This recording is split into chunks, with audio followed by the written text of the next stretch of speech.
Ẹ káàbọ̀ padà lórí ìkànnì Speechbox Tele. Ẹ ṣé bẹ́ẹ̀ ṣe ń tẹ́tí sí wa.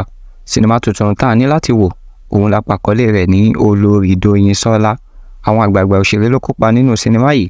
Sinimá yìí dá lórí arábìnrin kan tí orúkọ rẹ̀ ń jẹ́ Doyin-Ṣọlá tó jẹ́ wípé nígbà tí ó ń wá ọkọ láti fẹ́ ni wòlíì sọ fún un wípé ẹni tí ó bá kéré sí ní ipò ni kí ó rí wípé òun fẹ́ gẹ́gẹ́ bí ọkọ, kó sì rí wípé òun ní ìtẹríba.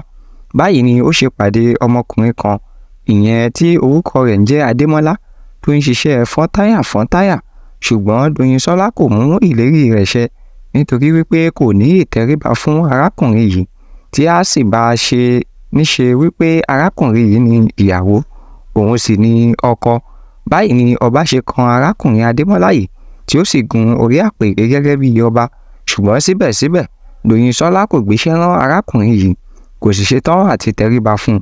Báyìí ni àwọn ìjòyè ṣe fẹ́ ìyàwó mìíràn fún ọba Adémọ́lá. Níbí yìí ni sinimá náà parí sí. Àmọ́ ṣá, kí ni nǹkan tí ó gbẹ̀yìn arábìnrin yìí?